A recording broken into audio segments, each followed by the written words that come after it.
नमस्कार मो ना डॉक्टर सुभाष प्रधान मु जड़े मनोचिकित्सक साइकियाट्रिस्ट। आज मु आपको कोरोना बीमारी विषय किछि कहिबी। आपण मैंने जानी कोरोना एक भूताणुजनिक महामारी। या विषय आम एतिकी जानिछे एपर्यंत जे ए भूताणु को भूताणु रक्षा पाइबा कि दुईटी जिनस आमको करिया पड़िबो। गोटी है निजको सफा सुतरा रखा आ द्वितीय है निजको अन्य मान ठारू दूर रखा।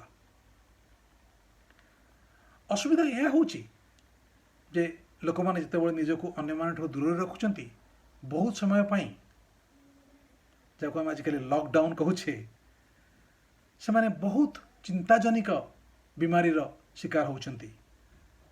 बहु जगार लोक मैंने निजको और आत्महत्या करने चेष्टा करुँच। कई जन भी सक्षम हो पड़ी से करिबारे।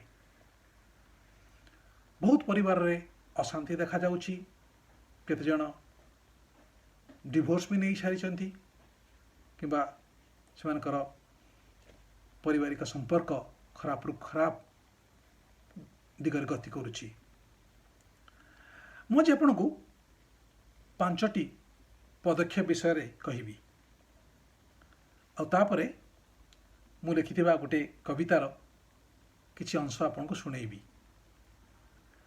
ए 5टी उपदेश को मन रखिबा पई कि मु गोटे सुंदर इंग्लिश वर्ड ठीक करिछि, बट से वर्ड टी हला कोरोना उपरे निर्धारित। से वर्डर ना हला Covid, COVID। C stands for cutting down your reading. बहुत लोक बहुत वैज्ञानिक माने यह कहिसेंती जे कोरोना उपरे आपण जिते कम पढ़ी पारिबे सेते भल। टिके पढ़िबा दरकार किंतु जरूरत रु अधिक पढ़िले ये आपणकर आपनको बेसी क्षति पहुँचेब। विशेषज्ञ माने कहती जे 30 मिनिट रु अधिक पढ़िबा आपणकर मन पाई कि मनर शांति पाई कि बिल्कुल ठीक नुहे। से हला सी। तापर लेटर हला ओ स्टैंड्स फॉर अपॉर्चुनिटी। अपॉर्चुनिटी अर्थ हला मौका आपको मिली। भावंतु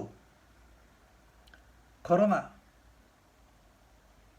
आपन को देछि गोटे मौका जीवन उपरे भाबिया पई कि बेले आम जीवन रे एते जिनस करू भूली जाऊ से जीवन कौन बोली भाविया को समय न थाए। भगवान दृष्टि कोरोना पाई आमे से उपायटी पाई पारि जाए। गोटे जिन मन रखा पड़ो ताहला यही समयटी आपण भाविबे केमिति आमे अन्य लोकंक सहित संपर्क करि परिबा। जो संपर्क को एपर्यंत आम ठीक रखिपार नथिले तो केमिति आमे बजाय रखिपारिबा। ताको रिलेशनशिप जो कहते मेंटेन करने को रखा से विषय रे भाई परिबा। बहुत वैज्ञानिक मान जो रिसर्च करिसेंती जे जो माने अन्य मानक सहित संपर्क ठीक रखिपारती से जीवन बाकी लोकों ठारू बहुत भल हो जाए। सो यही कोरोना पाई कि ये कोरोना समय रे ये करिवार अन्य मान सहित संपर्क स्थापन करिवार ये एक मौका। तो हैला ओ। तापर हैला V स्टैंड्स फॉर विजुअलाइजेशन। ताको आमे जो इंग्लिश रे विजुअलाइजेशन अर्थ हैला मन रे गोटे चिंता आ छवि रखिबा। जेते समय आपण पाउचंती एकला बसिकी कि ध्यान करला समय रे भावंतु जो जिनसटी आपन बहुत भल लागुची। अगर यही जिनसटू आप सबुदिने करें देखिए ये आपण मानसिक स्वास्थ्य को बहुत भल करदेव। या पर बहुत रिसर्च होती एवं ये रिसर्चर वैज्ञानिक माने बहुत तथ्य उपर देइचंती।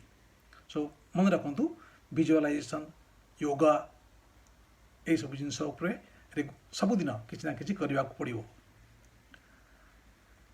भी चलला तापर है आई आई स्टैंड्स फॉर इंस्पिरेशन खाली कहले आपण अन्य मानक ठीक कर दे पारिबे नहीं अन्य मानक शिखेबार सबुठु भल उपाय है आपण जहाँ कहउचंती सेटा को आपण निजे करिक दिखेबे ये जिनस सबुठार अधिक उपदायक हबो पिला मानक पई पिला माने आपण को देखिले जेतिकी शिखिबे आपण खाली कहले सेतिकी शिखि पारिबे नहीं मन रखंतु कोरोना आपण को और एक सुजोग दउची जे अन्य मानक ठीक करिया पई कि अन्य मानक प्रोत्साहित करिवा पई कि डी लास्ट लेटर हैला D D stands for distressing corona पई आपण जते स्ट्रेस नहीं चंती ताको कम करिया पई कि डिस्ट्रेसिंग आको मन रखिया पई कि आ गोटे सुंदर सरल शब्द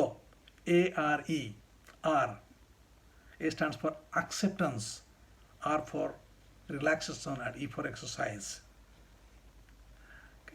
Acceptance रो अर्थ ही हला आपण को स्वीकार करबा को पड़िबो जे मते वर्तमान चिंता होउची और चिंताजनिक बीमारी पई कि मु एमती गोटे व्यवहार करूची बड़े बड़े लोक माने को स्वीकार न करे कि से भावंती ये भूलटी आउ कहार से कि बहुत सारी बीमारी आरंभ हुए एंड बहुत सारी प्रॉब्लम जीवन रो जोड़ा हुए सेटा भी हो पारे से कि प्रथम जिनस स्टेप टी हला जे चिंता को एक्सेप्ट करिबा या जाको कहती स्वीकार करिबा आर रिलैक्सेशन या विश्राम आपण भाबुथि बहुत सुविधा छोट कथाटी साधारण कथाटी किंतु दुश्चिंता को दूर करने पाई कि विश्राम ठारू आउ किछि भल उपाय बोध हुए नहीं बहुत रिसर्च एटा प्रूव करिछि जे जेते बेले आपण को दुश्चिंता अधिक ही आछि संभाली हो नहीं आपण विश्राम करंतु दुश्चिंतार अर्थ बहुत किसी हो पारे किंतु गोटे अर्थ तार गोटे उपाय दुश्चिंता को वर्णना कराई जे दुश्चिंता है विश्रामर अभाव आपण सब ठीक रे विश्राम करि पारंती दुश्चिंता को आपण निश्चय कंट्रोल निजर अधीन रे रखि पारिबे तृतीय जिनसटी है ई एक्सरसाइज ये गोटे एमिति शब्द और एमिति व्यवहार जहाँ आपण जदि सबुदिन करें ये आपण जीवन को समृद्धि देव आपण को रोगमुक्त रखिबो एवं दीर्घायु रखिबो या उपरे कौन या परे ये भी आपण के किसी पैसा एक्स्ट्रा दवाई पड़ो नहीं बिना पैसा रे आपण जदि जीवन को भल रखा चाहते ताहला जो आपको कहली एक्सरसाइज और व्यायाम मन रखु आम गोटे दुखदायक परिस्थिति भितर गति करुचे ये समग्र मानव समाज पई एक दुखदायक परिस्थिति किंतु ये भी मन रखु ये जीवन रे सबुदिन रहिबो नाही जो अंग्रेजी गोटे कथा अच्छी दिस टू शाल पास मु मोर लिखिथिबा गोटे गीतर गोटे पंक्ति गाइबी और तापरे मोर वक्तव्यटी शेष करी मो कवितार शीर्षक है फगुण आसीबो आउ थरे फगुण आसीबो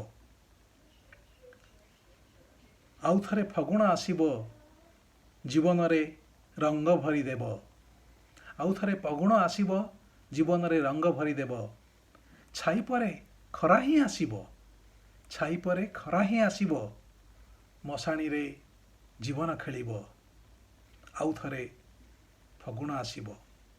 नमस्कार।